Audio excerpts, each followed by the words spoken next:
Nakita mo yung picture namin? Nakita ko. Mabuti naman finally. Oo. Para tingnan mo nakikita pag nagsasama yung mga liberal. Bakit kayo?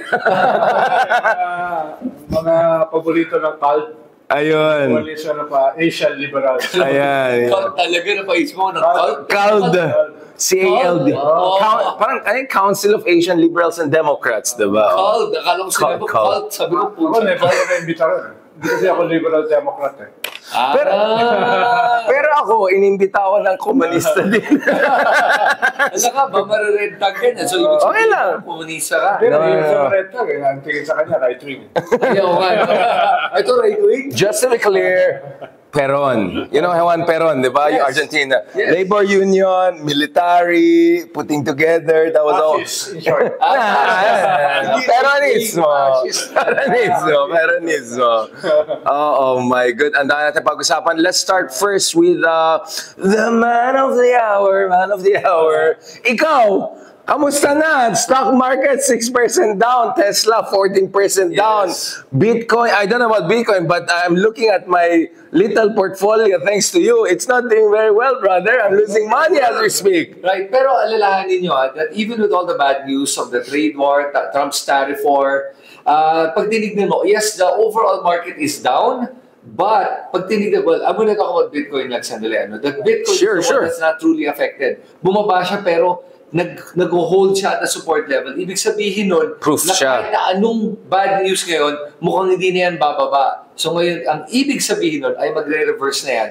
By the third quarter, paakit na yan, tuloy-tuloy pa rin ang bull cycle pagdating sa Bitcoin. In spite of the idiotic trade war. Yes, kasi nung nag-trade war, nung in-announce 2 days ago, di ba? Yung retaliatory tariffs yung China, malala. 34%! Oo, malala. Nung nangyari yun, bumagsak talaga, bumagsak pa din. Bitcoin, gumanon. Tawang-tawa ako sa mathematics nun eh. Ay, sus. Ay, yung formula nila? Mayroon ka trade surplus, no? Divided by divided by the total imports. And then divided by 2.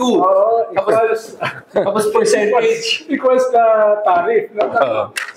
Saan ba yun? Saan sako ng gaw-gaw pinulit yung... Sabi nung iba, what they did daw to that is, parang what that is to economics is what astrology is to astronomy. Di ba? Yung parang science versus mambo-jumbo. 10% tariff. No? Even doon sa mga bansa, na ikaw yung kumikita. Yes. Sa Pilipinas, ang trade surplus ng US ay $10 to $11 billion. Tapos, meron tayo ngayong 17%. Tapos, talagyan ka ng 17%. Parang,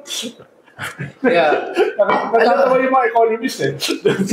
Nakikita mo talaga na yung paggawa nila ng tariff ay parang binunot lang talaga sa thin air na ito na lang gawin nating way of measuring. And you can tell ang gumawa nun talagang hindi economics mismo kahit graduate man lang. Hindi. Actually, na-meet ko siya. Na-meet mo talaga? Meron kaming event last year. It's called the China, parang Stockholm Forum. Kasi sila Build, yung Swedish Prime Minister. Anyways, andun siya. Siya yung guy na yan. Number 2 siya ni Lighthizer. Yung guy na nag-trade negotiator with Reagan. Okay. Yung nagganyan sa Japan. Remember, there was once upon a time, Japan was like knocking on the door, buying, everything. Kaya nga nabuisit si Trump, diba, sa Japan. Yes. If you watch The Apprentice, you could soon nagalit siya sa mga Arab sheikhs na mayayaman, mga Japanese na new tech billionaires, at saka welfare queens daw and labor unions. Ito yung 4 na kalaban niya. That's how it was born.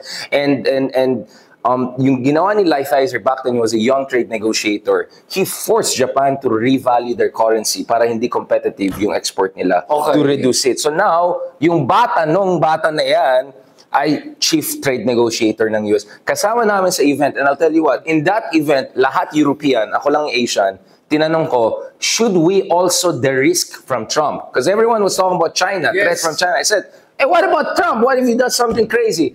Guess what? No one answered my question. Who's having the laugh? So I, as the Asian, saw what was coming. Asian ka ba? Like say, parang European ka na eh. Sir Ronald, Southern Europe, just to be clear, Palermo, just to be clear. No, but binabalik mo naman eh. Alam mo, nagkaroon kami ng safe house na all host. Best-selling siya. Alam mo bakit? 5% lang yung contribution niya. 92% sa akin. Yung 3%. Hindi ko pinasalita. Nagsalita lang ako para banatan yung kanya 92%. So, si Sir Ronald, Kabanat ka lang talaga. hindi talaga siya believe sa. Sabi ko, I'm a victim of misinformation. Ano kung sasabi mo niya, binabanatan ko kanya, yung legitimate naman daw yung kwan. Yung grievances. Yung grievances ng mga Duterte, ng mga ganun-ganon, etc. Kung anong legitimate doon? You wanna expound on that now? Kasi social media na tayo. Kasi gano'n, 5% doon sa sinabi ko, banat sa kanya 92%. Linawin natin, linawin natin. Basically, it was a Haydarian safe house show. I thought, sabi ko, tapos na yung news cycle. Huwag na natin balikan yung that all broha about HDI and stuff. Binalik nung. Nagpapaliwanag siya sa presinto. Pero galit pa ako sa pulis. Bakit? Ikaw ba? Nagpapaliwanag sa presinto. Kaya, pitik-pitik ko gano'n, no? Okay. Pitik muna natin si Trump bago ako. So, I mean, Sir Ronald, I mean, bilang a resident leftist, isn't this a good news na end of the free trade era na ito? Wala na yung globalization, all of that liberalism, neoliberalism nonsense. Kaso, bumalik ka doon sa 1920s, Yun lang. 1930s protectionism. Yeah. Which is also bad, no? Dangerous, So, yeah. Malinaw naman yung criticism natin sa neoliberal globalization. No? Yeah. It increased global wealth, but it also increased inequality. Because much of it went to the top 1%. Yeah. Kaya, totoo naman yung kanyang kahinaan, totoo naman yung kanyang mga weaknesses, etc., vulnerabilities. No? Pero yung ginawa ni Trump, I doubt kung anti-neoliberalism. Ano lang siya, anti lang siya for the sake of it. But speaking of, since you said I'm European, I want to get right this, I'll go back to Bitcoin by the way shortly.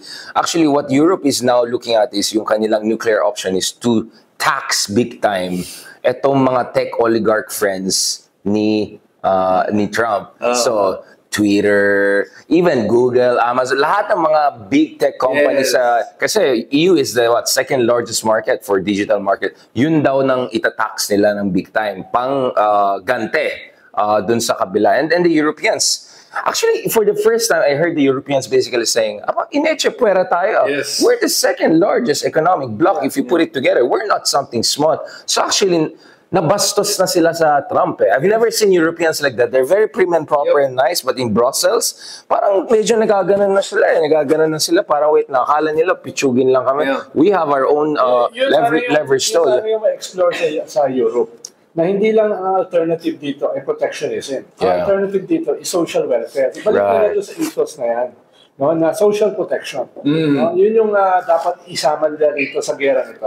Huwag lang simpleng trade war with the US. No? Ipakita nila na mas superior yung kanilang system by creating more avenues for social protection. But what does that have to do with tariffs when you talk about social protection? What exactly are you referring to in this case? Well, pinapamprime mo kasi yung mga tao mo eh. No?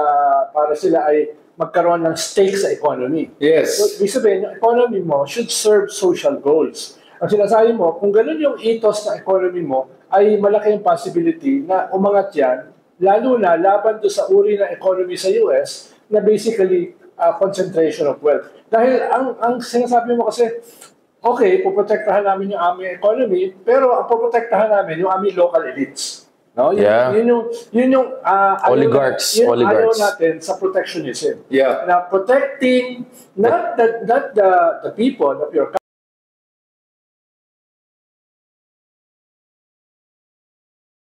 Meron tayo ngayong 17%. Tapos, nalagyan ka ng 17%. Parang, nakakatawa yung mga economist eh.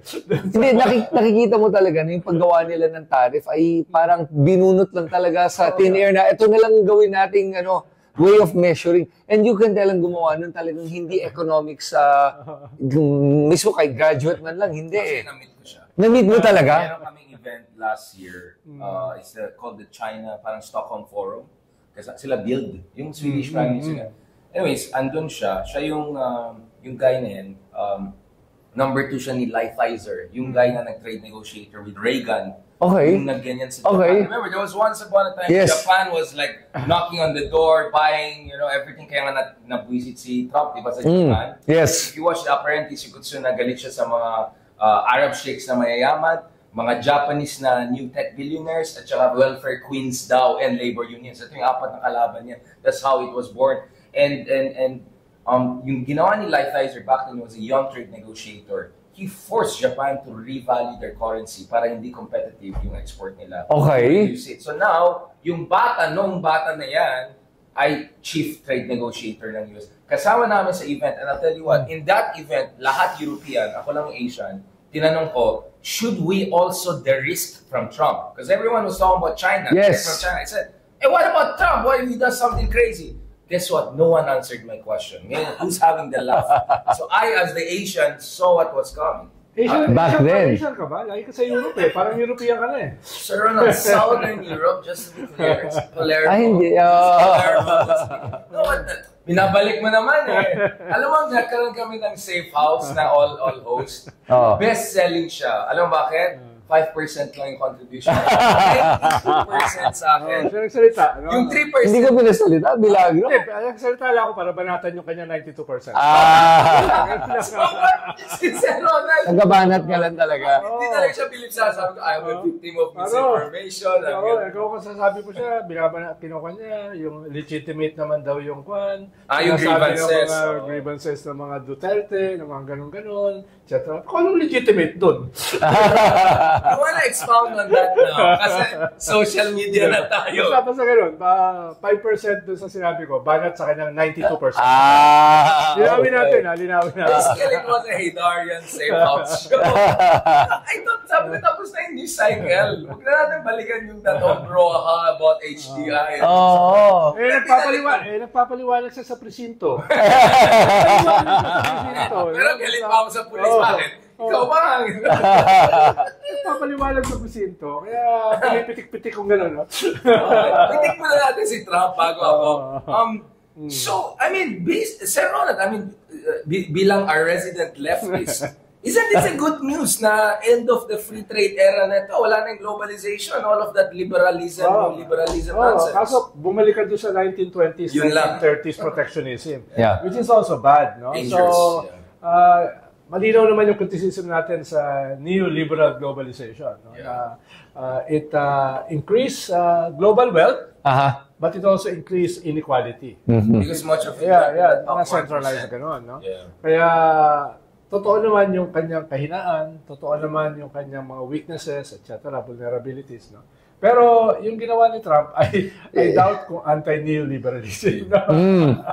Ano lang siya, anti lang siya. Yeah. But speaking of, since you said I'm European, and I want to get right this, I'll go back to Bitcoin by the way shortly. Actually, what Europe is now looking at is yung kanilang nuclear option is to tax big time etong mga tech oligarch friends ni Trump. So, Twitter, even Google, Amazon, lahat ng mga big tech companies. Kasi EU is the second largest market for digital market. Yun daw nang itatax nila ng big time. Pang gante dun sa kabila. And the Europeans, actually, for the first time, I heard the Europeans basically saying, inechepuera tayo. Yes. We're the second largest economic bloc if you put it together. We're not something small. So actually, nabastos na sila sa Trump. I've never seen Europeans like that. They're very prim and proper and nice, but in Brussels, parang medyo nagaganon na sila. Nagaganon na sila. Parang wait lang, akala nila pichugin lang kami. We have our own yun sana yung ma-explore sa Europe.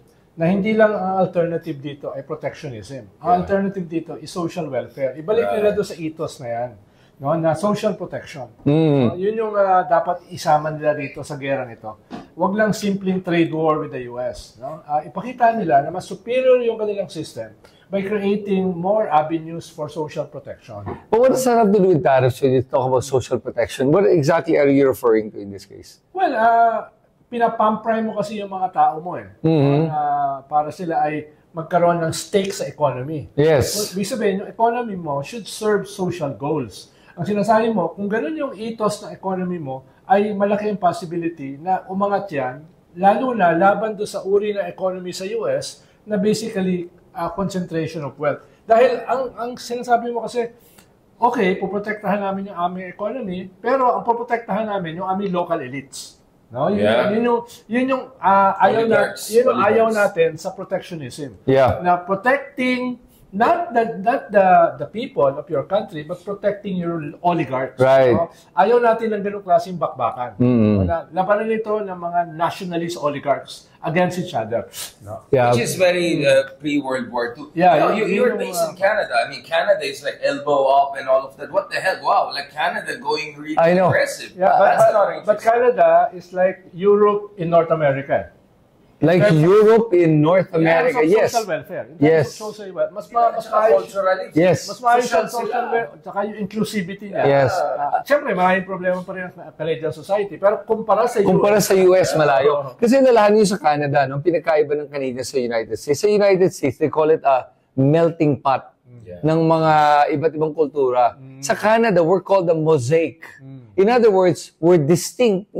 Each culture is distinct, yet it all blends together. So, pag makakita ka ng mga Muslims doon, mga Arab, pero everyone gets along. Talagang walang kulay. Yung ganun kami talaga sa mga Canadians. That's why, nung sinabi ng US, where they're gonna tariff Canada and they're no longer friends and enemies ang trato sa amin. Unite. Nag-unite lahat lalo. And even the liberals against the conservatives all came together and said, screw you, Trump. Lumipat pa, di ba? Yung mga ibang American na immigrants, they went to Canada. Yeah, kasi ang nakita mo dito is, again, I always say, pag may bad thing na nangyari, may good thing na tatapat doon. The good thing was, nag-band together ng Canadians. Even Europeans, nag-band together na.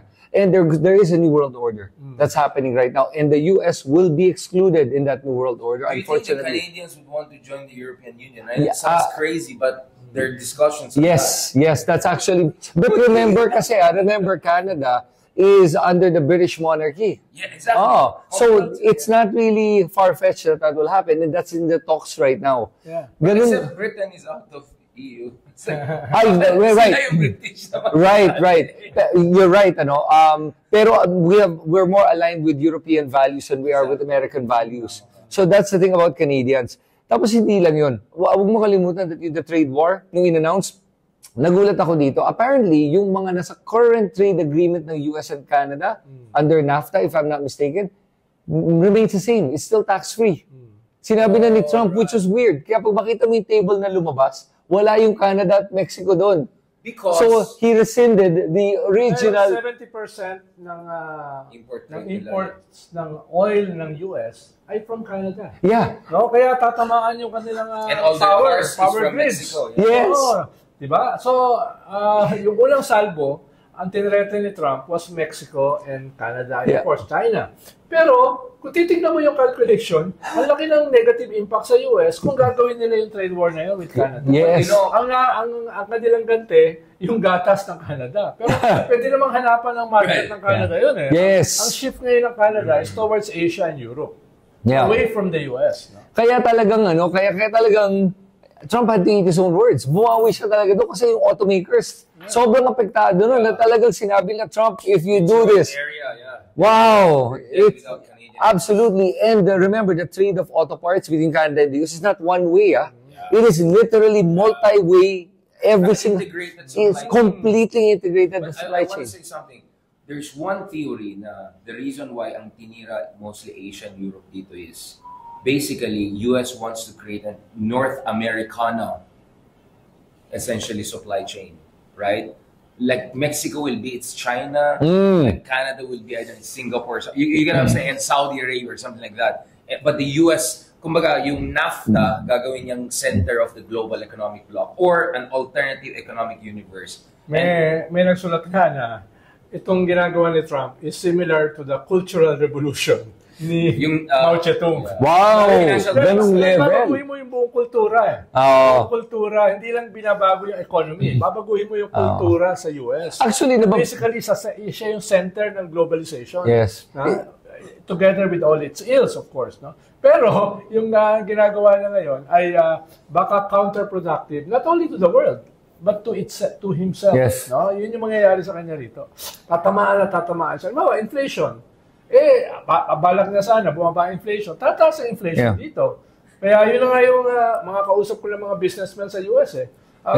tinigil muna nila yung kanilang negosyo eh. Yeah. Dahil delikado yung disruption eh. Yes. Tapos yung stock market, nagbabagsakan. Diba? Oo. Kanina, grabe. Kaya delikado sila at this point. Yeah. Tapos yung plano nila na baguhin o kaya ay buhayin yung US in the industry at saka manufacturing, ay parang, paano mangyayari yun? Lalo na kung kasabay nito, ay ine-expel mo yung iyong mga migrants. Yes. Eh yung base na yung industry at this point are migrants. Yep. Diba? Yung nag-harvest ng iyong mga prutas Yep. sa farms ay mga migrants. Eh, wala namang mga puti at saka mga US Na gusto magtrabaho sa ganun eh. Oo. sa ilalim ng init ng araw. Yeah. Yung mga kolekta ng basura, Yep. yung drainage, Yep. yung kanilang mga kasambahay, yung caregivers, yung mga nag-walk the dog. Yep. No, dahil, Even manufacturing. migrants yan, no? Even sa auto Yeah, workers, yeah. marami migrants na yun eh. Oo, kaya paano mo aayusin yan? Dahil yung mga Caucasians naman, ayaw nilang ganyan trabaho. Ayaw nilang blue-collar work. O sige, I'll push back on that one. Oo. Tingin ko talaga kasi ang problema kaya dumadami din ang krimen sa US. Ano? Kasi di ba medyo maraming krimen, homelessness, marami ngayon sa US. New York. Oh, in all the urban centers, right? So bakit? Kasi walang trabaho yung mga tao.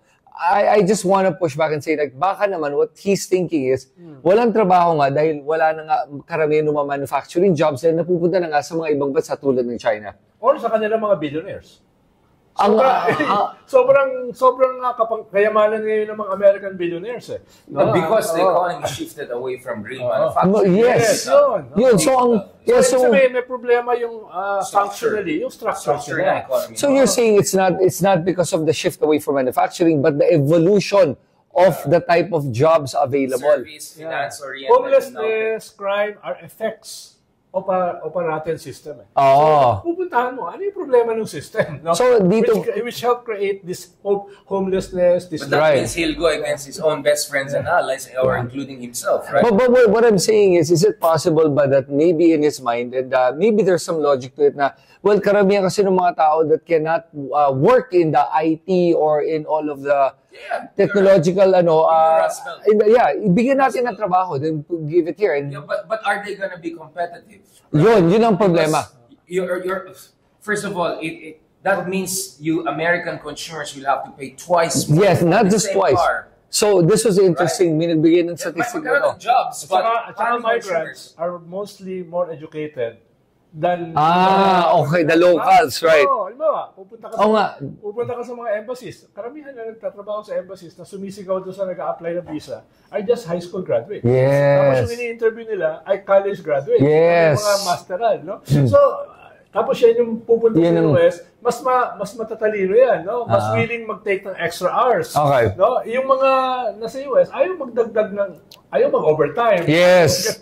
So, may ganung klaseng labanan, no? Between yung pan mo. Nagjo-Joe Rogue ka na naman, sir. Sir, makakancel na lang tayo sa US. So there was one thing I wanted to add when it comes to the trade surplus, trade deficit, and tariffs, ito. Yung may gumawa ng computation, sabi niya, magkano isang t-shirt, pag galing China? Exactly. Sabi natin, literally the cost, Vietnam, $1. Parang yung mga nice dry fit shirts sa mga branded dyan, like mga Nike or Adidas, mga gano'n, $1. Lagyan mo na kahit na 50% tariff, it becomes $150. Yeah. Right? Cost. Kahit na sabihin mo, gawa ka na ngayon ng trade tariff, hindi na magkukuha ng mga produkto or hindi na gagawin sa China, they're gonna make it in the States. How much? $20 for the exact same shirt. The labor cost is sobrang hindi competitive. Na gawin mo local, patay pa rin ang patay ang mga negosyo mo. They're not gonna survive. Pero popular kasi, nabanatan mo ang migrants. So, They're the punching bag. Mas mahalaga yon as a, Finding the common enemy. alam mo naman na may problema rin. Pero, weaponize mo siya. Yes. Sabi nga nung isang research na nagsimula yung conspiracy theory na yan ng mga MAGA at saka ng Yung mga... replacement theory.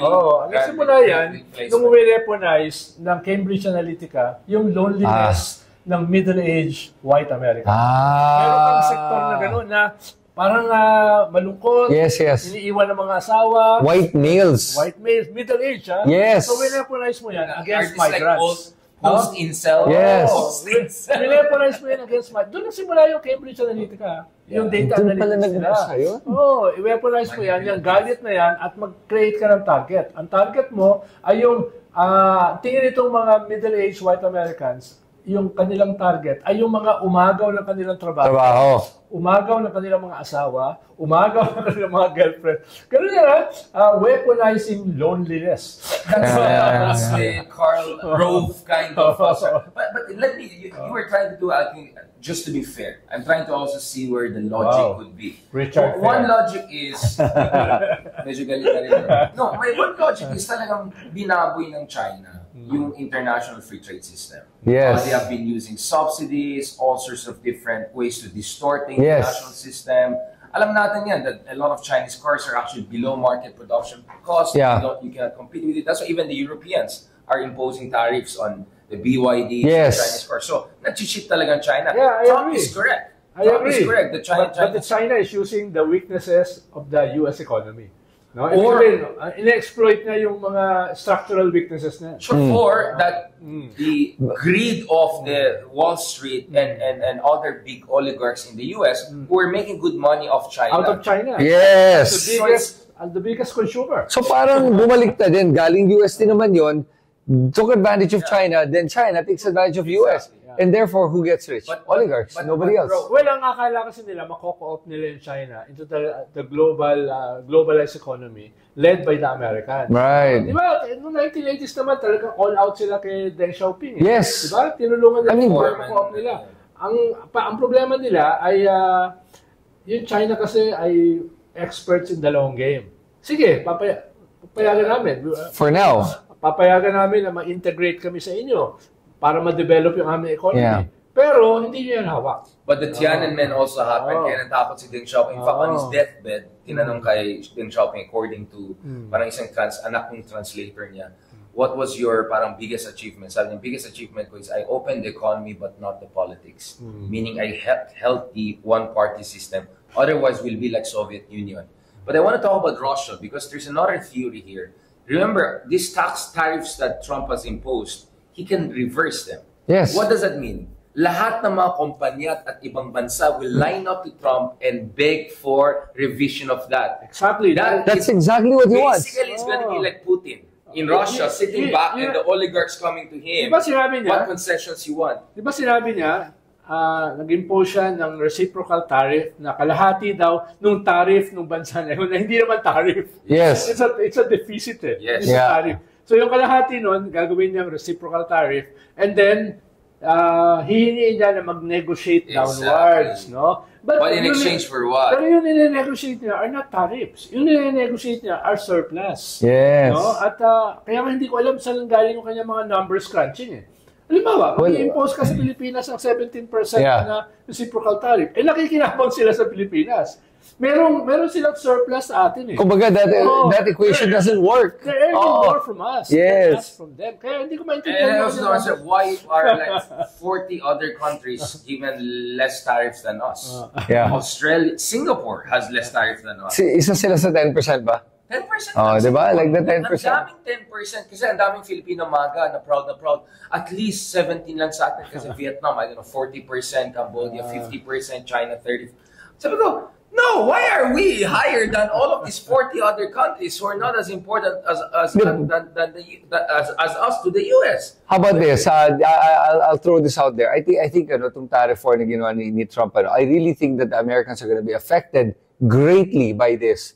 Talagang sobrang laki nung makita natin increase of prices. Is that really inflationary though? Because if you look at what inflation is, really, it's the devaluation of the value of your currency. That's one aspect. That's all, di ba? There's two sides, di ba? The other is consumer price index. Costs also, if they go because of tariffs, that creates inflation. Yeah, but does that really create inflation or does that just slow down the economy in a way? Because nga everything's starting to parang reassess, a reset. It's a reset. Baka both eh. Stagflation. You can have stagflation. Diba, Inflation and stagflation. Pumunta ka sa mga groceries sa US, no? Target, no? CBS, etc. Puro cheap yung products nila. Yes, yes it is. Ang mura sobra. Ngayon, kung lalagyan mo ng taxes yun, tataas yun.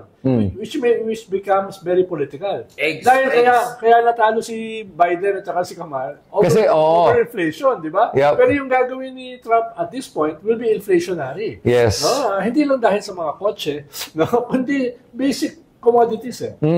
Kaya you don't change that overnight. No. Grabe yung disruption yan. No? Pero alam mo, I think, no matter what Trump does, I think the economy will eventually balance itself out. That it will come to a point where magno-normalize yan and whatever it is, magkakaroon ng shift lang yan in a way. I just don't want... Well, in the meantime, many people could... Yes, ang point ko lang is, I think Trump is counting that it will eventually balance itself out and then he'll take the credit and say, tingnan mo, it all worked out in the end. Except, bro, that might take a long... I mean, that's Yes. the J.D. Vance line that in the long term, it will structurally transform U.S. Except they have midterm elections in 2 years from now. Yeah, yun lang. Republicans in 2 years, if inflation is high, if egg is expensive, And- if jobs are not... Baka masyado niyang ino-overestimate yung invisible hand. Yeah. Capitalism. Oh, right. And that is a strong hand. I agree with that. Ang tanong ko, first of all, is he even allowed to run a third term? No, They're trying to push for it, but Kaya it nga will require some big... For him to even be talking about it is not a good thing. I mean, that makes him look like he's trying to hold on to power. Pero very confident kasi siya dahil hawak niya yung Supreme Court. No? And Congress. Ayun pa ngayon, But in 2 years, baka mawala sa kanyang Congress. Very narrow Yung lead niya, yung nga, no? Consider his UN ambassador position because he was scared that they might lose their majority. Right. And once the Democrats hit that back, they're gonna fight to the hell. Tsaka he's almost 80. So he's not getting any younger also. Crazy si Digong, no? Crazy. Sinong crazy? Trump o si Digong? O the fact that they're the same age? Parehong may method yung madness nila. Yes. Madness is the method. At sabi nga pala ni Senator Bato dun sa 2 days ago. Ay, nako. Na papalusahan Ni Trump, pag ang mga sumuporta sa, sa arrest pag-surrender. ni Digong, no? Suddenly, wala na yung sovereignty kay Bato. No? Suddenly, all this talk about paano yung sovereignty ng Pilipinas. Hindi, Trump, parusahan niya sila. Mas believe sa ako si Belgica, yung sa Russian president, nag-send Nagsulat. letter sa Kremlin. Sabi ko, bakit English? Dapat Cyrillic yun. Ma-appreciate nila. Diba? Na ChatGPT niya in Cyrillic. Imagine, no, these idiots coming out of the woodwork, di ba? Are they coming? They were there in the Malacanang woodwork. They're just coming back. Tsaka mas marami. Mas marami. Kaya, ang okay dyan, nagmumukha tayo matalino. Without trying. Wala akong problema na mukha tayong matalino. Hindi. Basta mukha silang Actually, hindi tayo matalino. One-eyed ko lang tayo. Huwag na ako isama kasi ako basta pro Donald Trump. But let's speak about the Philippines kasi basically General Torre the other day was saying loud minority lang yung DDS na yan. Majority naman pro-ICC. It's quite interesting for him to say that, meaning he's confident that the majority of Filipinos are behind it. He didn't use the usual argument that legally tama. He's also making the argument that politically sound. What do you think about, why would General Torres say that? And do you think it makes sense na loud minority lang talaga mga DDS? You know, of course, ang labanan sa politika, and I'm sure si Edu here knows this, yung labanan na it's a question of parang representation of power. Para pinapakita sa tao, because people really move towards the mob rule Yun naman yun di ba? So pag naramdaman nila that more people are shifting one way or the other, marami sumasama. Herd mentality. The herd mentality, right? The Pied Piper syndrome yan, di ba? So yun ang ginagawa ni General Torre by claiming that is to announce to people that, hey, don't be afraid. Mas marami tayo. And then now you feel like you're safer because of the numbers. That's a good strategy, and I think that is really how the politics works. Mindanao, right? He's from Mindanao, right? Yeah, dati rin siya iglesia ni No. Cristo. Oh. Pero yung sinasabi rin niya ay hindi lang niya kinuha sa hangin May Meron yes. din siyang basis, may science din siya. Dahil may mga kasi, may mga surveys, may mga data rin supporting na may silent majority talaga. Yeah. At yung tumataas, nagsisimulang lumaki, yung even in Mindanao, yung nag-agree na dapat talagang make accountable si Duterte. Yes. No, halimbawa, itong latest SWS survey, 29% lang ang nagdi-disagree dun sa accountability ni Digong sa ICC. So, Mindanao yan, Tapos yung isang bailiwick nila, yung Visayas, 62%, almost 2/3. Ang tingin, dapat ay hold accountable si Digong dito sa ICC. No? At ngayon, na magsisimula na yung trial, lalabas na talaga yung mga ebidensya, lalabas na yung mga biktima, tingin ko madadagdagan pa yan. Kaya itong Senate hearing ni Amy, isang attempt na buhayin pa rin yung narrative nila. Yes. Sa kawawa naman Which one? Yung first or second? Both. Pareho. Ang habol dyan ay balikan yung narrative na natatapos na kasi, nawawala na kawawa naman si Digong. No? At illegal yung arrest. No? Illegal, binayolate yung kanyang human rights. No? Tayo ay ginagawa ng province ng The Hague. Yung The Hague mismo kasi province yun eh. Dapat sinabi niya, province ng Netherlands. Right. Yung taas ng tingin mo sa kanila, you think these people understand basic geography and all of that? Hindi nga nila alam na medyo tumaas yung pagtingin ko sa kanila, no? Pero yun yung binubuhay nila uli eh. Pero hindi nakakayanin eh. Kaya nga nauunawaan ko without defending yung hindi pagdalo ng mga cabinet secretary. Nauunawaan ko kung bakit. Maliban sa may hatol na sa kanila si Amy, ay ayaw nilang buhayin yung narrative nung mga DDS nung first week ng arrest ni Digong.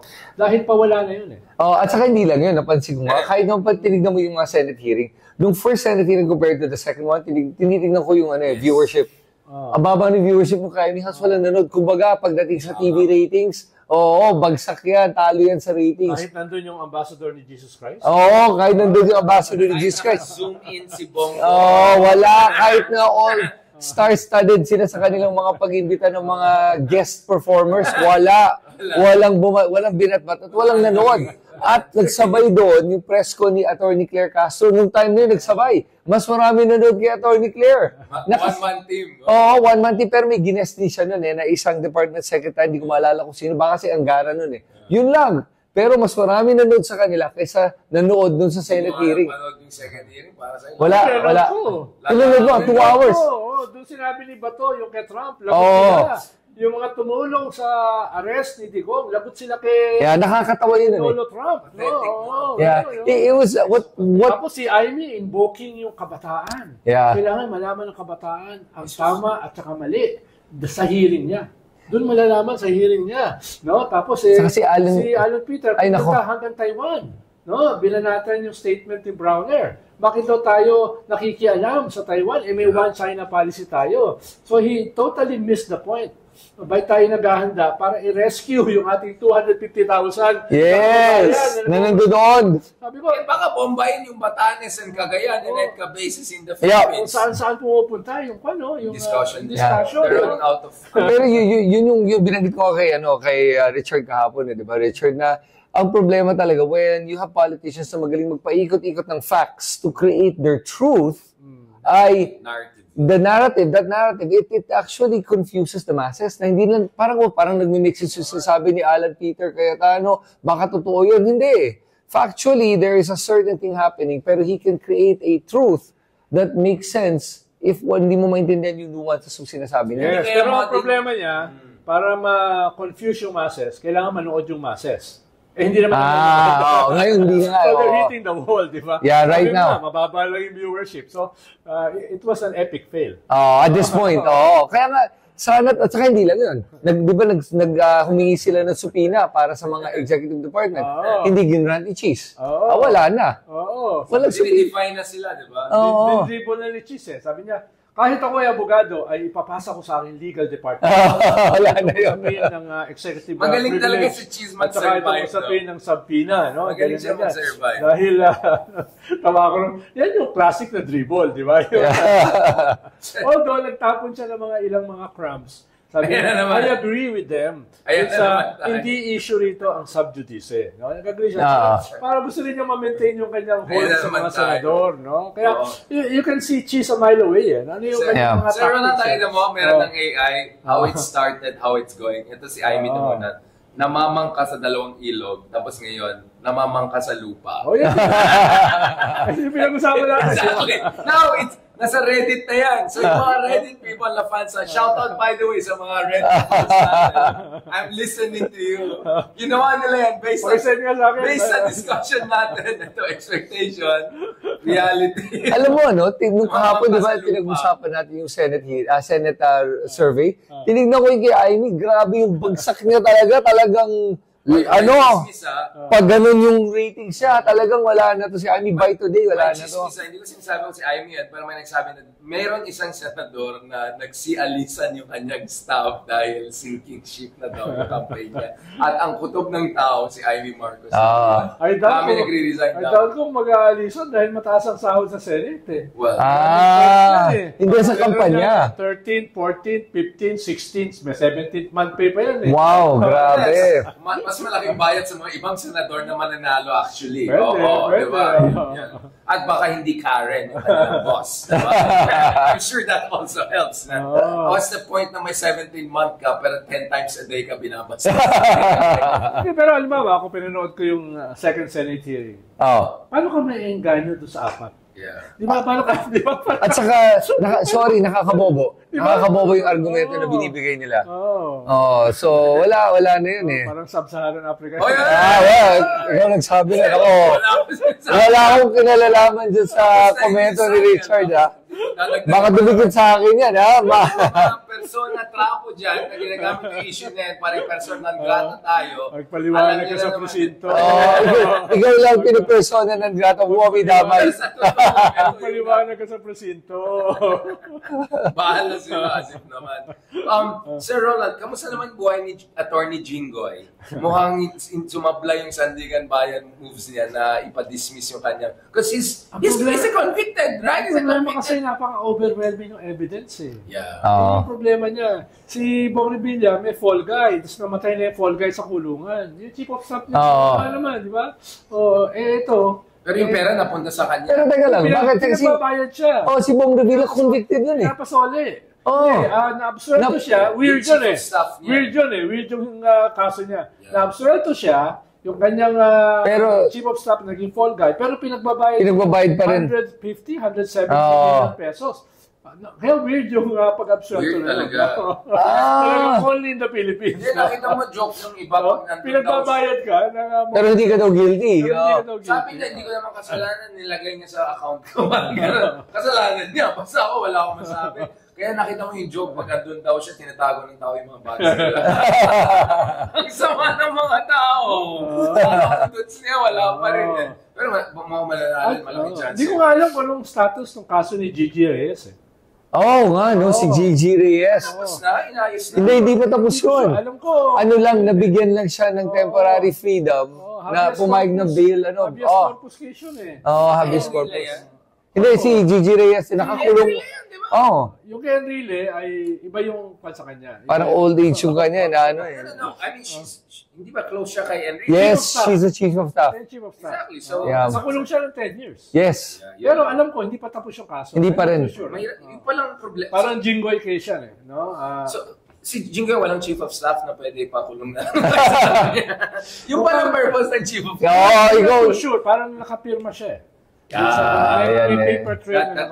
The signature, yun nangyari. Now, I want to talk about two key things which I raised earlier kagabi, and I think this is very important. So I was talking to some people from different camps and sabi nila, okay, let's be realistic.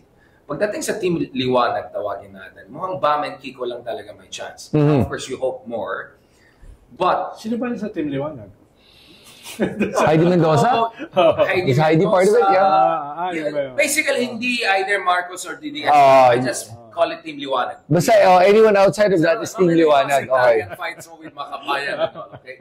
Anyway, ang point ng iba dyan is the base case scenario is 9-1, meaning 9 na alyansa, 2 opposition, and then Bongo, basically. Because otherwise, there's a high possibility na baka 5 or 6 lang manalo sa alyansa. And then, 4 or 5 manalo na either pro-DDS, Bongo, Bato, gano'n. Or medyo pwede mag-pro-DDS. I don't know, Ben. I doubt that. I doubt that very much. Dahil going into the election, which is practically 1.5 months away, no, but Philip Salvador's numbers going up. Jimmy Bondo had a double digit. I saw the numbers. But without the machinery of the government, no, mababawasan yan. No? May mga 5 to 15%. Tapos 5 to 15 naman yung dagdag sa administration. Mas ang strange dito, yung isang administration, tinanggal na si Amy. Yung isang administration ay yung pamilya nag-all out support na kay Duterte. No? Because ang laki ng kita nila ng time ni Duterte. At hindi Richest na man in the world. sa campaign In the office, Philippines. no? Si Camille. Hindi ko alam kung siya ay tatanggalin din. Parang in limbo siya at this point. Parang on our own na siya, basically. Yeah. Hindi na siya sumasama eh. Kaya baka mga 8 yung pumasok sa admin, tapos 2 independent, 10 yan, tapos yung 2 pagtatalunan. No, yung 2. Yun yung pinagtatalunan na lang ni Bam, ni Camille, ni Abalos, ni Tico. Bina. Si Bina. No, Bina is so. Kasama sa 8 yan. You think kapasok na si Ansi? You think she's sure na? Si Francis malayo na. Nawala na nga eh. Abalos lumalayo. Lumalayo. Pero Philip Salvador is making some increase. Ako, pupusta ako, di siya mananalo. No, but but Ronald, look at all of the surveys we have had on Senate. No one got it right. No one got the number 1 right. No one got. There were number 5 and 6 before na hindi nanalo. Kaya di ba there was a time you said na if ikaw si Ben Tulfo na hindi admin, walang resources, kahit number 5, 4, 6 ka, actually you're not sure. You might end up number 30 or 40. That's what I'm saying. Okay, ganito na lang. For the sake of argument na lang, maybe we're looking at different numbers. Di ba nag-argue naman talaga tayo? Yeah, for the sake of argument, kasi baka hindi klaro, akala ng tao baka planted lang to.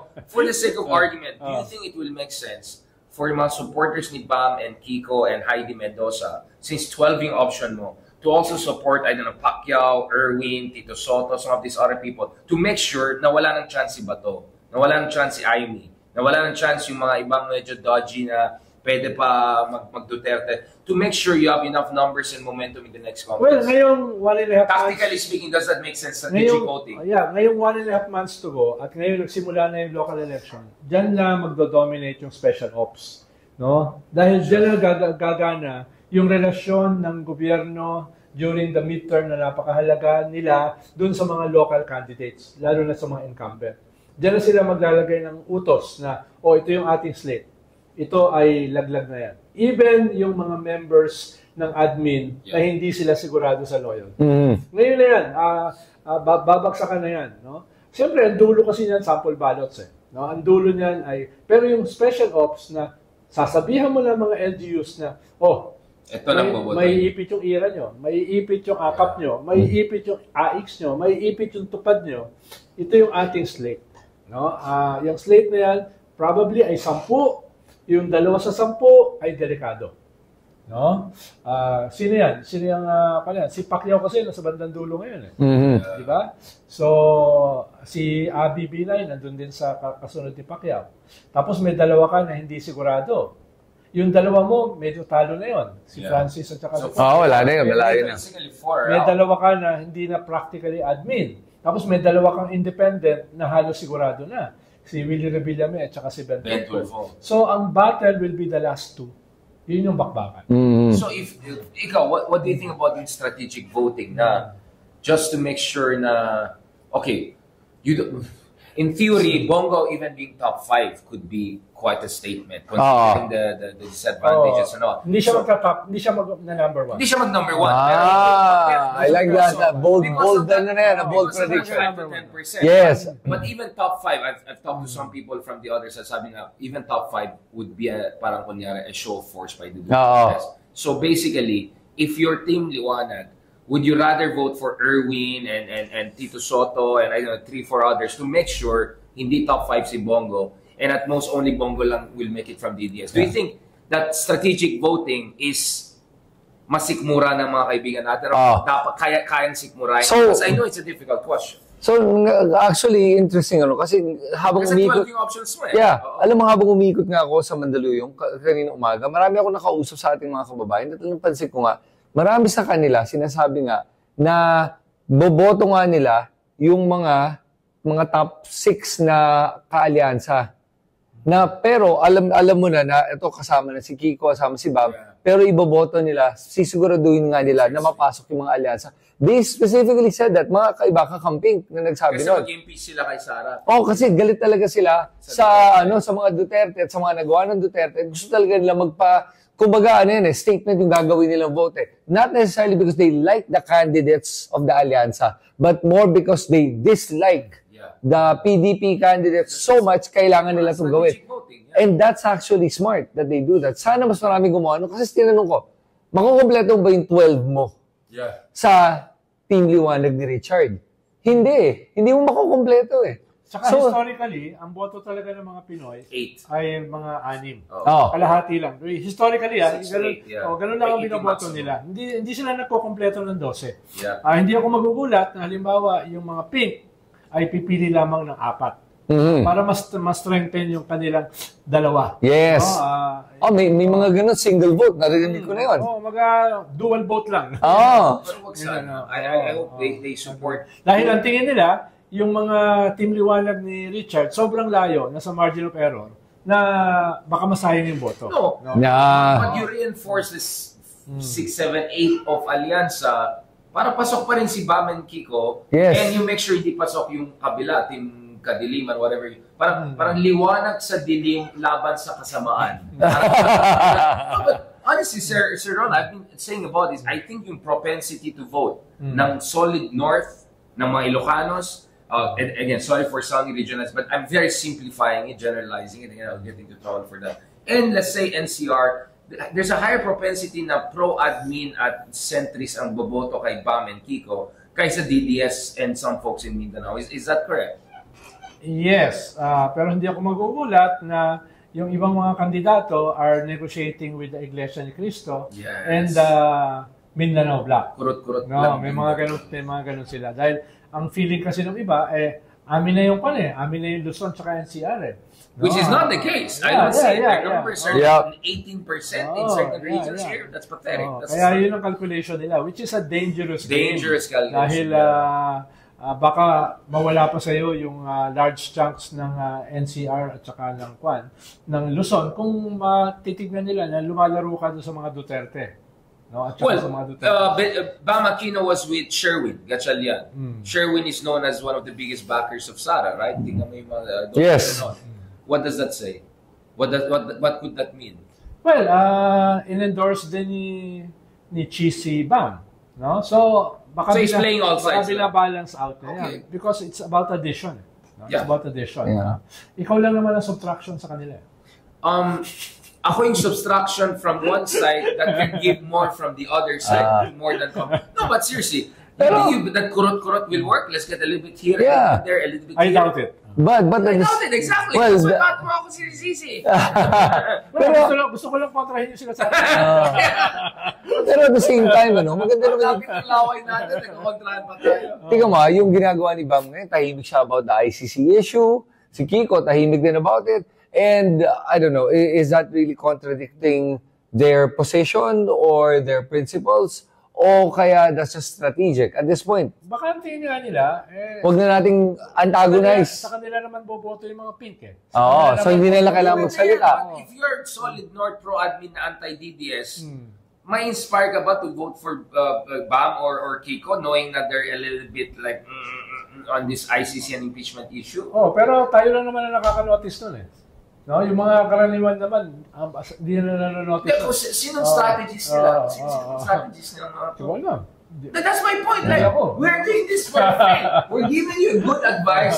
I have access to a lot of the surveys. Baka ang calculation nila, yung karaniwan tao, hindi naman nanonotice yung ganong klaseng nuancing. Parang tayo nakaka-notice na, tahimik sila rito. Tahimik sila rito. No?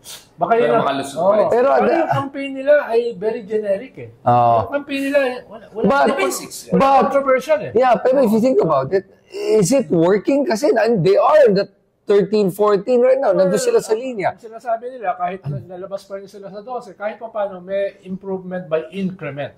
Incremental. Whether those increments will be enough going into May is another thing. No? Yun yung so what advice would you give in this case? Do you think they should keep with the same strategy of incremental increases? Kasi, one more month to go. Or go out with a bang. Like talagang knockout punch. Actually, there's one that Bam is higher than Kiko. And then one Kiko is higher than Bam. I saw that. Both are not in top 12 anymore. No, Kiko and Bam were never in the top 12, but they were in the 13.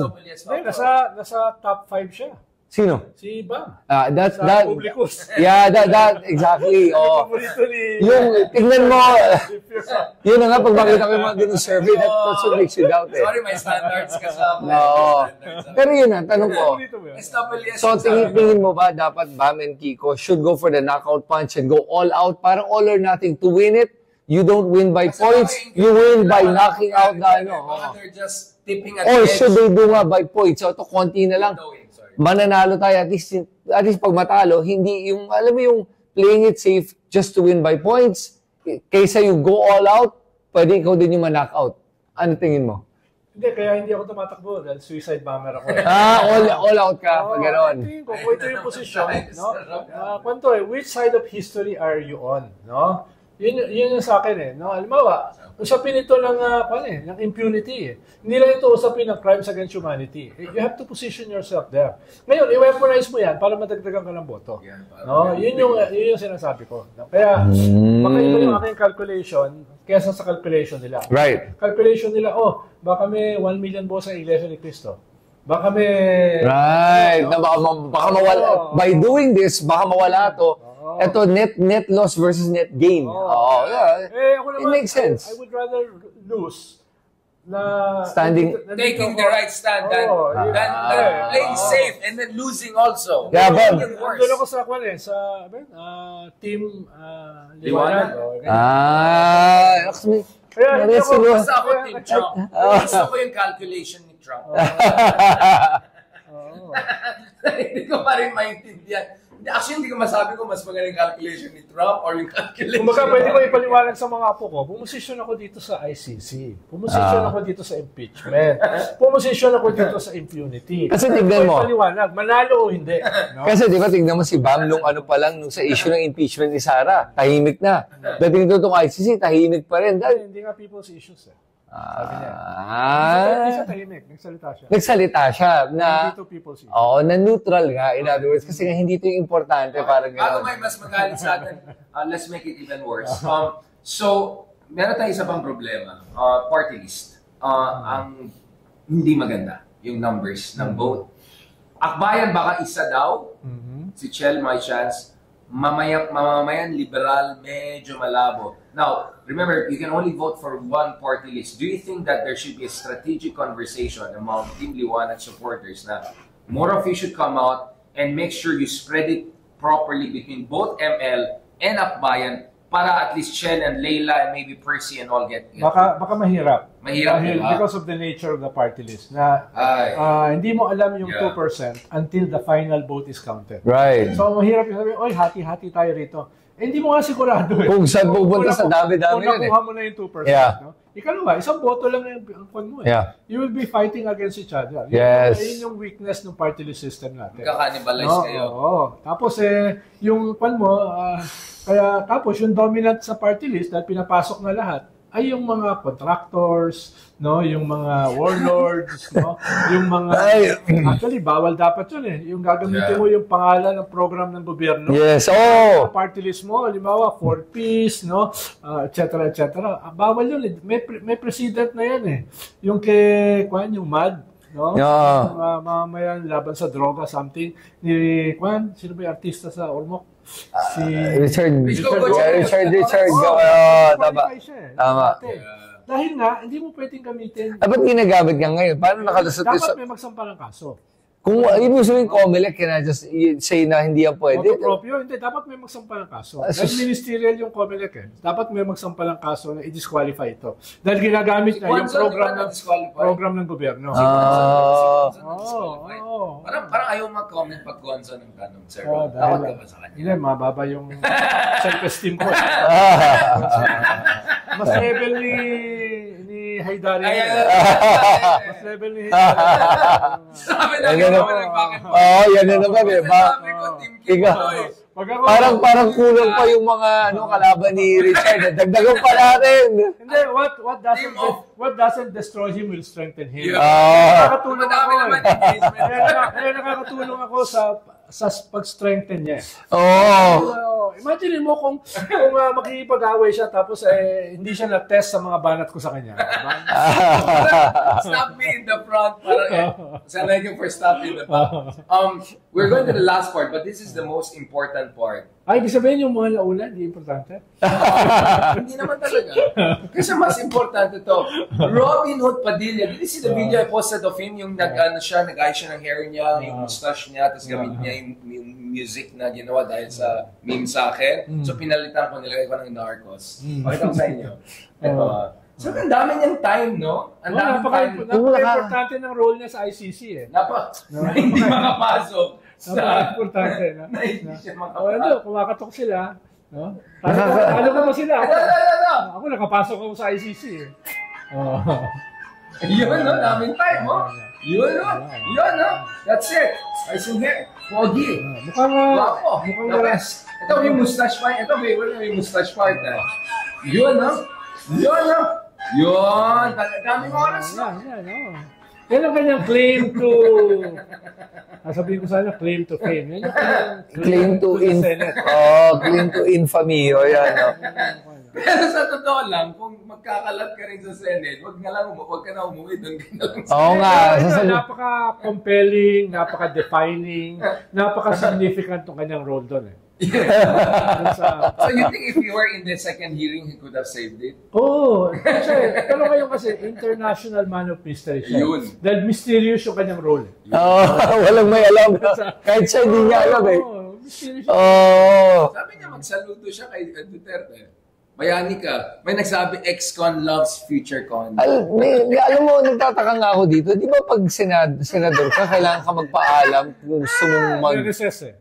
Dahil recess ngayon. Magpapaalam ka pa rin. No? Hindi, kailangan may permit ka. Galing sa Malacanang. Pero ang claim niya, recess yan eh. Ay, sus Mariosep talaga. Kahit naman hindi recess, kaya pa rin ginagawa niya. Oo nga, sabagay. Oo nga, wala din naman sa silbi talaga eh. Sayang sa oras, sayang sa pera. Talagang ano eh. At least, hindi siya gumagamit ng glutathione ngayon. Ayun. Speaking of glutathione, ano man sabi natin kay Harry Roque na sinasabi niya Western colonizers ang Netherlands, sabay nag-apply siya ng asylum. Hindi, si Harry naman, naman nag-enjoy siya being a contradiction. Hindi ko lang alam kung contradiction din si Mr. Supranational. Ayun. I think very smooth po smooth. Pero, ayun, calculation niya, dahil matagal yung process ng asylum, 43,000 kasi yung applicants eh. Oh my God, habang pila nila. Ang tingin niya, baka hindi siya paalisin habang siya ay applicant. Yun ang tingin niya. Yun ang tingin niya. Pero pag kinasuhan siya dito ng human trafficking o money laundering, extradite siya. Kailangan. At i-reject yung kanyang asylum. Oo. Yun yung, dahil very strong ang Netherlands sa human trafficking. Against human trafficking. Against human. Not human. Kaya yun yung kanyang magiging. Ikaw, no man's land, ang ano mo, from manhunt to hot pursuit to no man's land. Alam mo parang contradiction in terms yun. Yun, si Harry Roque naman kasi I call Harry Roque hypocritical Harry. The hippo. Harry the hypocrite. Harry the hippo, di ba? Hippo as in Harry the hippo as in hypocrite. Baka sabi niya body shape. Hindi, wala. Magandang katawan. Sino-shorten ko lang yung hypocrite to hippo. Para lang maintindihan ng tao na si Harry talaga, malala yung mga binabanggit niya ngayon at yung mga Kasi isipin mo yun nga, no? Gusto niya ng asylum. Yet at the same time, yung sabi niya, sovereignty issue, mga ganon. Tapos hindi gumagana yung ating judicial system. Pag nagsalita siya, parang presidential spokesman pa rin, we call the government of Qatar.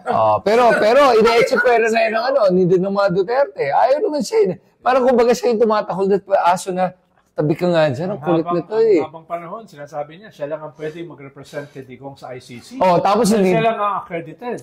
Hindi pala siya kukunin. At ang nakakatawa pa dito, pinagtatawanan pa siya ni Panelo. Yun ang nakakatawa. Naawa ko kay... Sino? Harry? Let's talk about kasi si Panelo is having his moment, right? But si Amy, binabanatan niya. Binabanatan niya si Amy. Binabanatan niya. Dati pa yun. Sila ni Baste. Yeah, but I like that. I mean, in fairness kay Panelo, he's playing his cards well now, no? Sabi na kay Amy. Lokohin mo lelang mo. Lokohin mo lelong mo. Ganun. Panalo siya sa akin. Okay na. Parang siya nandito sa mall namin. Talaga. Biro mo, nagmumukha siyang legal baka luminary. nandyan na siya. Nga di ba? Baka Raul Pangalangan, Ruben Carranza, Justice Ascuna, Justice Carpio, yung mga katapat niya, di ba?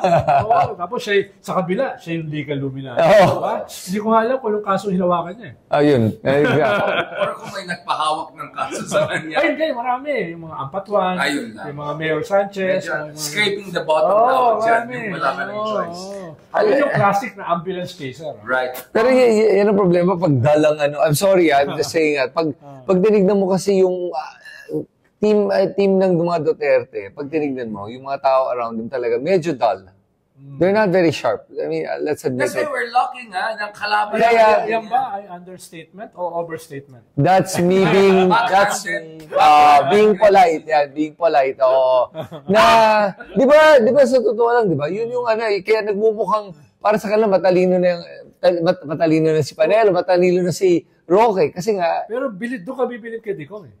Kinuha yung dalawa, spokesperson. Diba? Sinong presidente? No, ang Kasi wala na siyang ibang kukuha sa dalawang ganyan wala siyang spokesperson, spokesperson. di ba? Dati may kinuha siya yung pastor. Si Abelia. Oo, yun yung una niya magaling eh. si Abelia. Pero hindi tumagal dahil nga Hindi niya kaya. Kaya kumuha siya ng Panelo at saka Harry Roque. baka kasi nga sila lang yung tatanggap kasi nga maganda yung bayad. Hindi, tsaka medyo pare-pareho sila. Totoo. Hindi sila nakakalayo. No? Totoo. Sige, I didn't see it as body shaming kasi si Panelo ay parang, never mind. Last point, before we forget, ay may president pala tayo. Si Ikaw, since tinatag ka ng BBM vlogger, let's just be clear, hindi siya BBM vlogger. Makabayan siya, Team Philippines siya. Yeah. Hindi katulad ng Team Philippines sila ba to? Pero itong totoong Team Philippines siya. Kala ko pa naman, mag-use ka rin kasama ng secret ni Nicole. Oo, no? Mag-show na kayo, Chris Sinclair. Chris Sinclair. Chris Sinclair. Parang Danny and manood Marie, yan. Chris Sinclair. Walang pag-asa yung hiring ni Aiden, Chris Sinclair. Di ba? Maganda, gwapo, mabait, maayos. No, but seriously, brother, I mean, you are a patriot, you love the country, you are running for council. Anong take mo sa ating presidente? What should he do in the coming months and all? Kasi parang feeling ko, ako base sa pagkalam ko, hindi pa rin nag-sink in sa kanya na, oh my God, I'm going towards my legacy years, pero survival mode pa rin ang ginagawa. Yeah. Basically, he's just surviving the past 3 years. Yeah. That's not the legacy you want to leave behind. Well, okay, maybe I'm not gonna be too harsh, but correct me if I'm wrong. Para sa akin kasi, I don't know if it's survival mode ginagawa niya more than he's actually trying naman to do something. things on that Yeah, level, for example, to be able to do that SONA na binanggit niya yung pagtanggal ng Pogo, that was his moment. That actually, siguro kung nagawa tayo ng polling on BBM, nagawa tayo ng polling na yun. Talagang nakita mo tumaas yung numbers niya. So mga ganung mga statements will help him eh. Tapos yung binantaan yung buhay niya ni Sara, tahimik siya for the longest time. Playing the meek and mild-mannered na, don't wanna say anything bad, to biglang nagsalita siya. That press con he did was really good. It solidified him as a leader. It actually made BBM supporters, mga loyalists, feel proud of him. And then 2 days later, he said, never say never. Very sad, never say never. Tapos ngayon, Problema ko dyan! tapos ngayon, di ba, sinabi na nga niya, nagsalita si Sara, sabi ni Sara na naging mas malapit yung pamilya namin. Sagot naman ni BBM, you're welcome. Di ba? Sabi naman ni Sarah, parang na-miss niya yung sarcasm.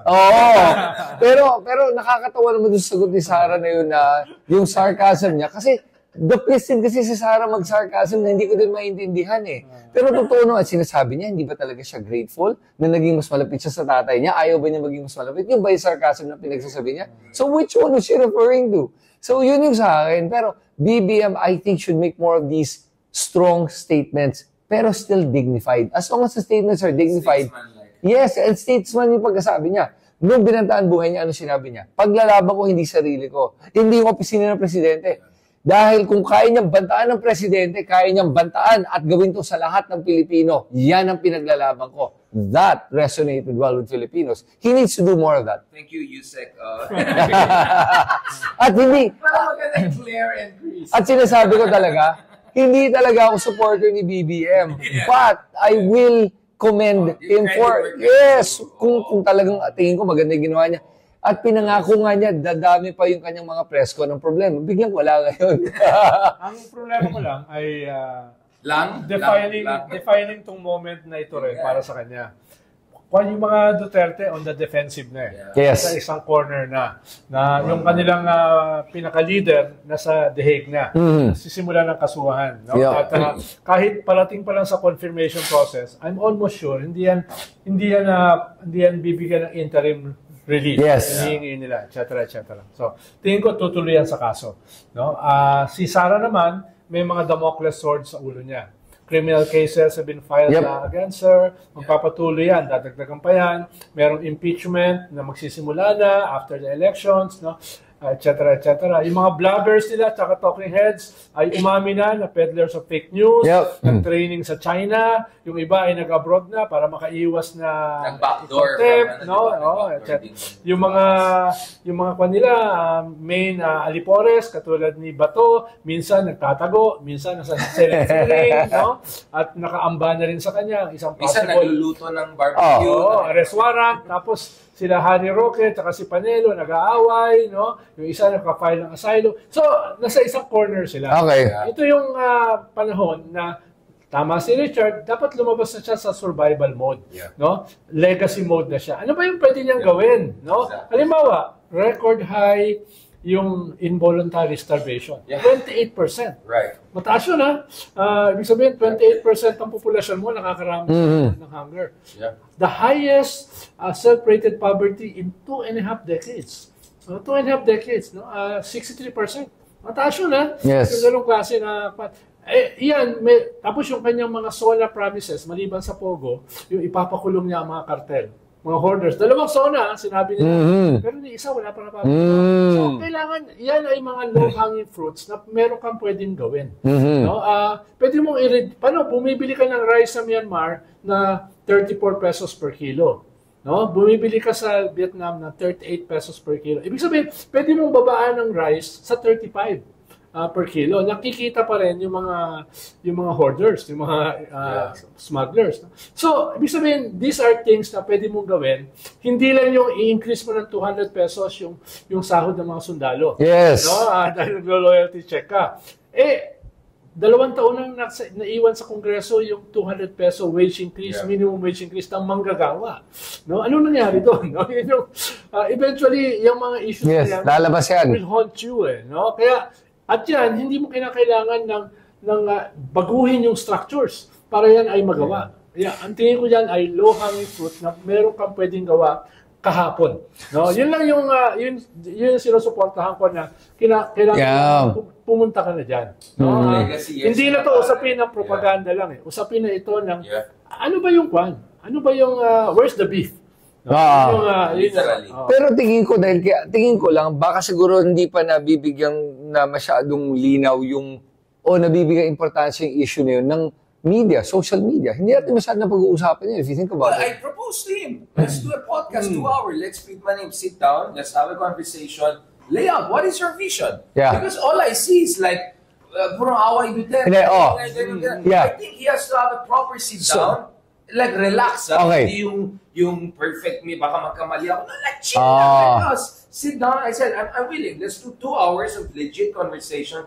Tell me what's your vision. What do you want to leave behind by 2028 aside from just surviving the Dutertes? Baka ayaw niya na ikaw yung mag-i-interview sa kanya. I don't think so. I don't think so.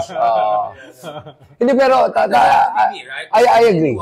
Pero legit, hindi pwede yung game vlogger. So, if I were to understand what you're saying na is, okay, handle mo tong issue with the Dutertes because it's a real legitimate issue naman. Okay. On top of that, existential threat. Yes, it's an existential threat, not just to the Marcoses, to Philippines. Okay. Constitutional order. Now, at the same time, while you're doing that, please naman, asikasuhin mo to. Reform project mo. To be able to, yung iiwan mo na sa Pilipinas, at least, tingnan mo, nagawa ko to. Actually, nakadikit yan doon. Halimbawa, ang ganda nung sinabi ni John Vic Remulla na even yung record ng police na 7,000 to 8,000 yung pinatay through legitimate police operation, mismo yung walang record. Even yung 7,000 to 8,000, wala yan. Walang record. Yun yung 95% sinabi na wala. Merong mga 100 na namatay sa cardiac arrest. Pero Na hindi naman, no? Ibig sabihin, inaamin ni Remulla na under niya kasi yung PNP Oo. na may crisis ito. Meron itong problema na structural. Right. Tapos imagine mo, Secretary of Justice, inamin na yung justice system nag-collapse. Yes. Yung predecessor.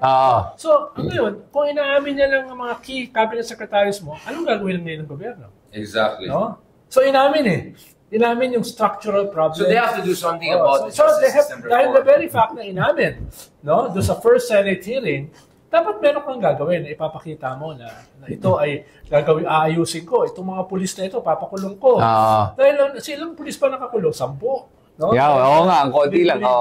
No? So, yun yung mga reforms na inamin na ng iyong cabinet secretaries na meron kang dapat gawin. No? Halimbawa, itong Secretary of Agriculture mo na walang kwenta. No? Alam mo ba, yung Agriculture Secretary? Classmate ko yun. Anong gagawin mo dyan? Bar na lang. Negative ang growth rate ng agriculture. Yeah. No? Binabatak pababa yung total growth rate mo.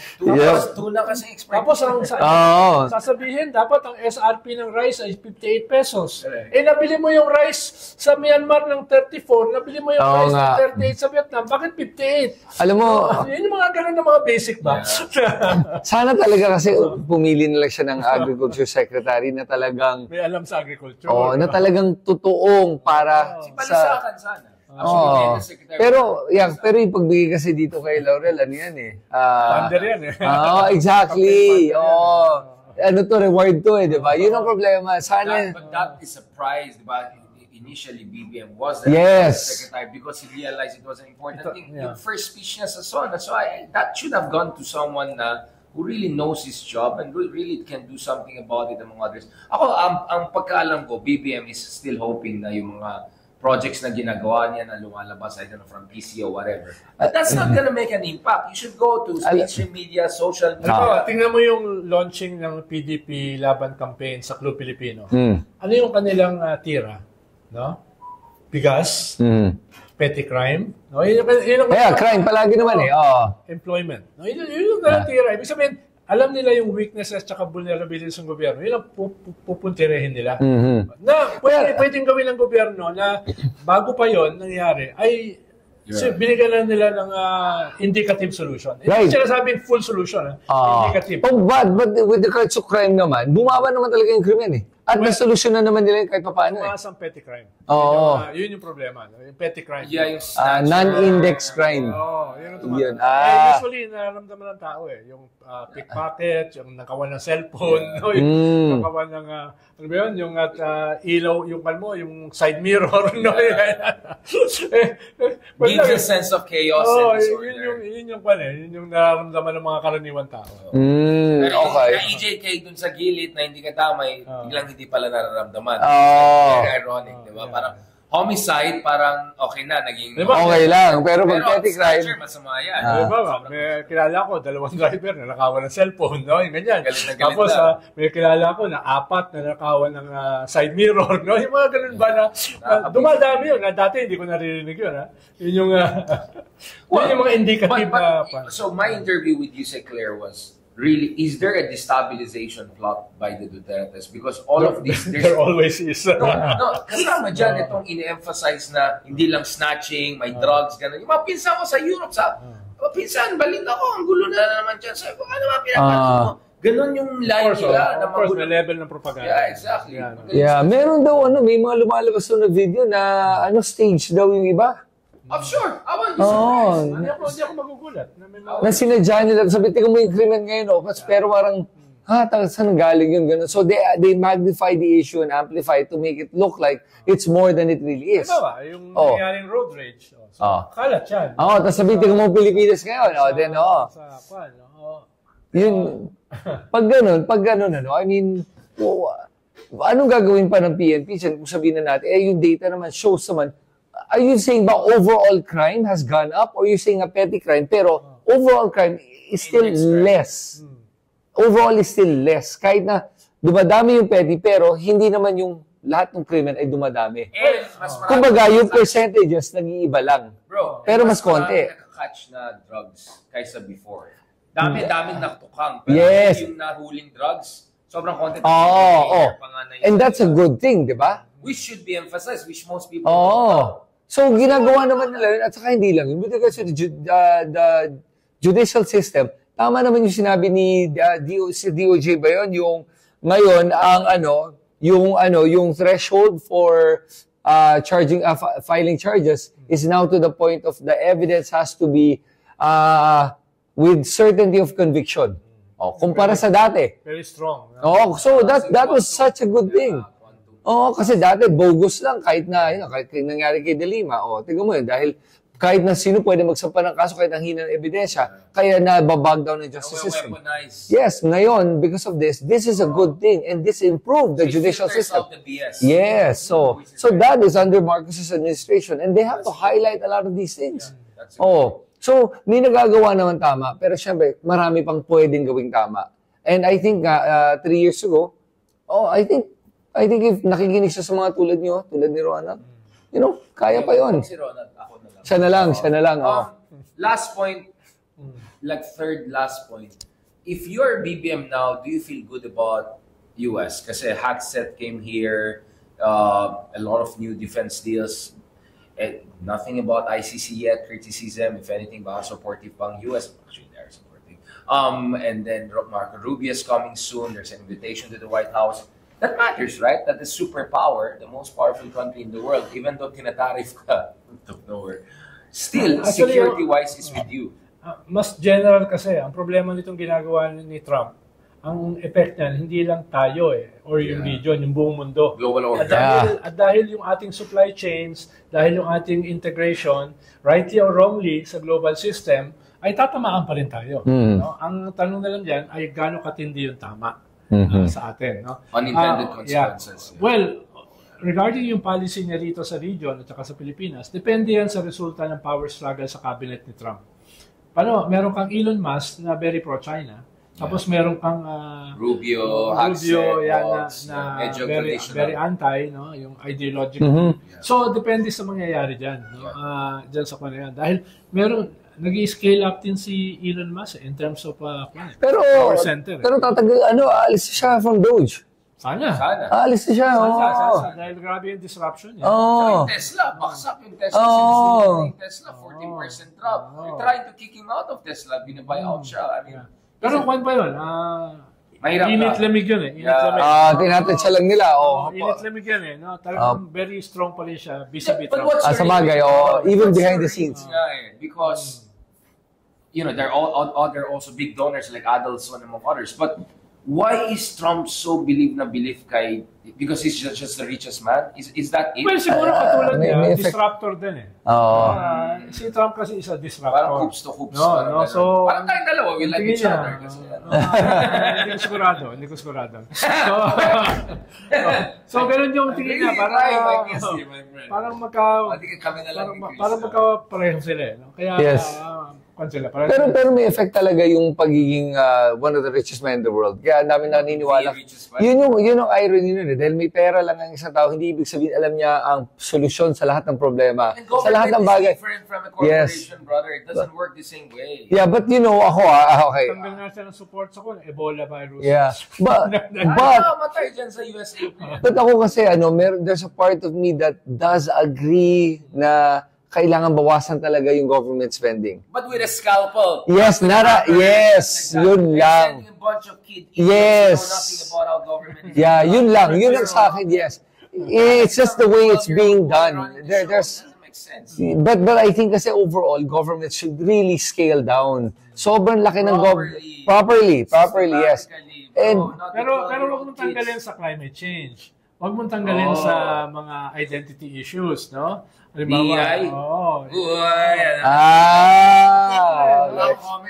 Yung Supreme Court nag-ruling na-approve niya na yan. Affirmative action. Pero in this day and age, sasabihin ng presidente na dalawa lang ang sex, lalaki at saka babae. Tapos lahat ng mga funding para dun sa tumutulong dyan sa identity issues na yan, LGBTQI, race, etc., tatanggalan mo. No? So, Hindi na lang ako magsalita. Pero magandang usapan yan para sa ibang sa ibang episode, magandang usapan yan. Pero syempre, On the record na lang natin. On the record. Ay, ako nagsabi nga ako on the record and on certain issues. Pero mo, yung health secretary mo, sasabihin na yung AIDS is Climate change? Oh my God, is they did not say what. Sabi na, He did. si Kennedy, sabi na, itong AIDS issue is a social, Oh my social God! problem, no? Yung gano'n, no? RFK naman kasi, medyo malala si RFK as a conspiracy theorist. Okay, but the argument that they say is naman, na RFK, pag tinignan mo siya, parang sabihin mo, he's for health na di mo na isa lahat ng mga doktor. Pero then again, tingnan mo yung itsura naman niya, healthy naman siya, fit naman siya, kumpara sa mga ibang nagbibigay ng health advice. May pang stem cells. May pang... Pero yung utak niya hindi fit. Yun lang. Actually, to be honest with you, I like RFK to a certain extent, and narinig ko yung mga conspiracy theories niya, medyo sabi ko, naku, patay. Okay na siya sa yung environment. Pero sus. Pero wala. For me, at least, hindi wala siyang signal chat group because I'm worried yung signal chat niya, baka kung ano-anong nasi-share niya. Parang kila Hackset. At least kay Hackset, war plan lang. Si RFK, iba yung masi-share niya. Baka lumabas doon that the earth is flat talaga, no? Alam mo naman siya. AIDS is a social disease. Alright. On that very healthy note, bago mag-break out ang measles and all of the medieval diseases in the US and the world, we wish the best for Team Donald Trump. Happy Liberation Day. Happy Liberation Day. We also wish the best dun sa kanyang mga supporters na tatamaan ng 34% tax by China.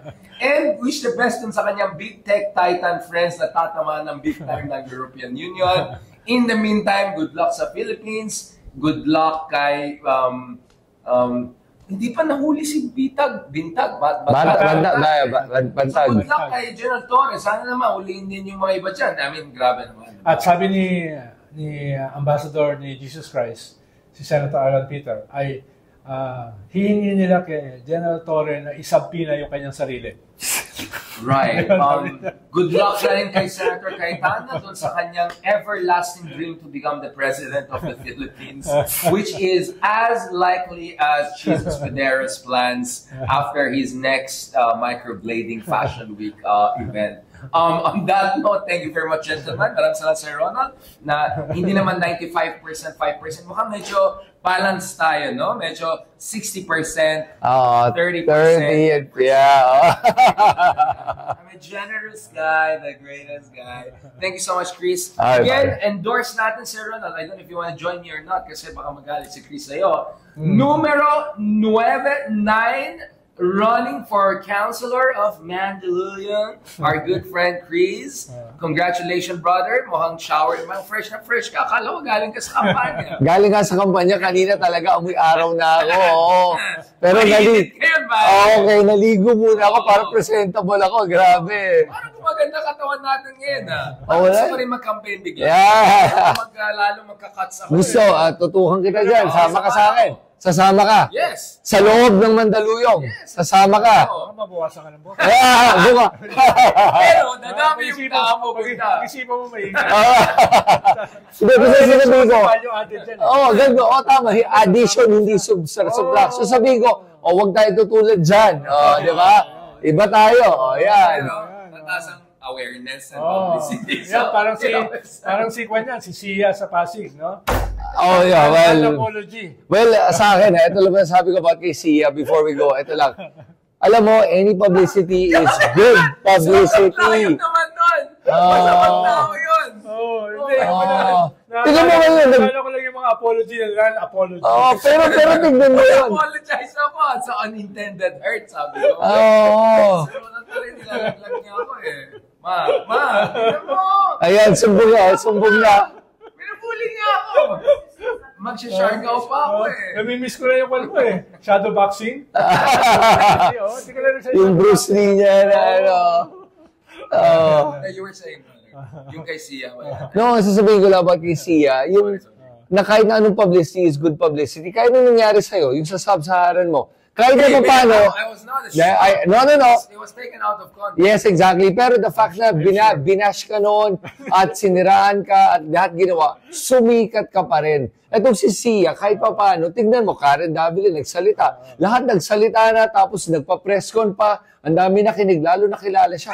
Ang nakakatakot dito, baka manal. Paano kung biglang, hindi naman pinakinggan yung nangyari, nakilala lang pangalan, biglang nanalo to. Then that just proves to you that any publicity, good or bad, is still publicity, and that is the way to stand out in a race na ang daming tumatakbo. Ang kaibahan kasi... you release a sex scandal or something? No, I'm not. I'm not gonna dance. I'm not gonna Ang sing. kaibahan kasi kay Richard, di siya kandidato. Oo. So yung notoriety niya, pace. yung kay Sia, two-edged yan eh. Pwedeng makatulong, pwede rin hindi. Pwede hindi, oo. So, Kaya makikita natin yan sa election. Magkandidato na ako, magpapait na ako. At I'm gonna hire Sir Ronald as my DEI political correctness consultant para sigurado na may controversy tayo every single day. Salamat guys. Thank you very much for joining us for the latest episode of Bardagulan, but medyo social, medyo Greco-Roman. Good luck sa'yo, brother. Happy to endorse you. Pinipigilan mo naman ako pag nakipagbardagulan ako sa'yo eh. Sir Ronald, yung nanay ko, medyo umakyat na yung eyebrows niya. I'm a victim. As a victim... Nietzsche. What doesn't destroy you will make you stronger. What doesn't destroy you makes you more sikat. Alright, on that note, Okay. God bless. Ingat. Salamat. Baka may sasabihin kayo, masiya kayo. Masiya. Siya ba yung pangalan? Sia. Congressman ba yung kinatakbuhan mo? Oo, dating councilor. Oo. Two-term councilor.